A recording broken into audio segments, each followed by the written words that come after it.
We're here in Miami at Grand Central with Immortal Technique. Man just dropped a Martyr. Tell me about the creative process and roughly how long it took you to make the Martyr. Well, some of them, you have to understand, were songs that I had previously unreleased for years. So really what we're talking about is a scale of time that extends for about 2 or 3 years for some of the songs.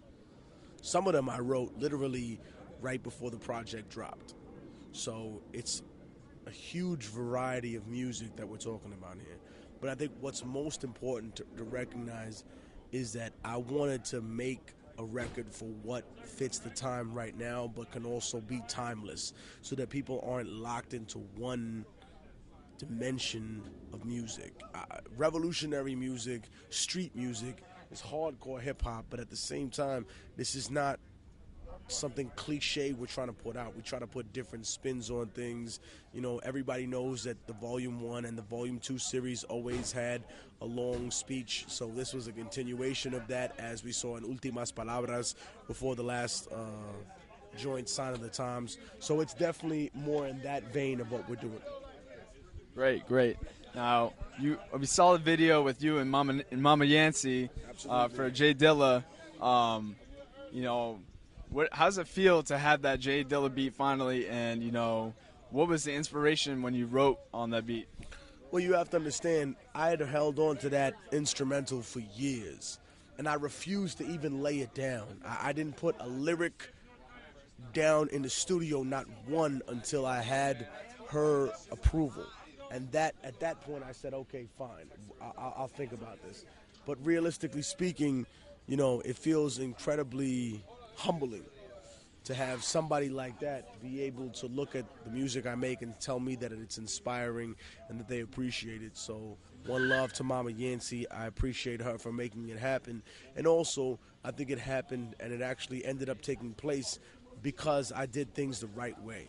You know, some people I've seen, unfortunately, took just J Dilla instrumentals and ran off with them, and I actually went to the source. Me and Swave Seva flew out to Detroit with the primary reason being, yo, we want to make sure that this is 100% right.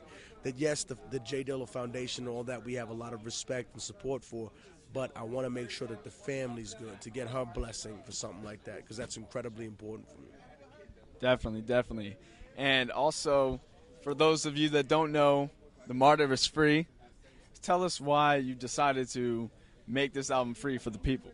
Well, I said it a little on stage, but I'll just repeat it again. Listen, in a climate of incredible economic downturn where people are just fucked and struggling to survive, and these garbage artists want you to pay full retail price for one-dimensional music, what could be more revolutionary than giving people a project full of hardcore quality street hip-hop absolutely fucking for free? And that's what I'm doing right now. So go download it, viperrecords.com, or find it wherever you can. The Martyr, Immortal Technique. Miami, nigga, I'm here, and I'm coming back. That's what's up. Anything we can expect from you in the future? Oh, we got the documentary, The Revolution of Immortal Technique. We don't have a release date on that yet. And The Middle Passage will definitely come out next year, and I will be there, you know what I mean? And I will definitely be representing the hard body for all my people. Toda mi gente latina, the indigenous individuals, you know, that's our true roots. We have to understand that. And really, more than Spain, it's Africa and Latin America, the indigenous people that create us as a people. So without studying that history and only studying European history, we don't understand anything about where we're coming from. I'm gonna get some motherfucking food now. I love y'all. I appreciate y'all being here, and also for being so patient to wait for me after the show. Everything's done. I'll definitely speak for Miami and Florida in general by saying we are happy to have you here, and thank you very much for coming out here. I tell you, I've never been to this club before, but the people who run the shit told me it was packed like a mother. It was like insane. I said, wow, you know, it's an honor to have, you know, 700, 800 people come out to some random club on a Tuesday night and show love like that. Thank you for having me here in Miami. I love y'all. Peace. We out. Rest in peace. Here's a toast to the dead. If you don't drink, smoke to the head. For the freedom fighters killed by the feds. For those who died hard in the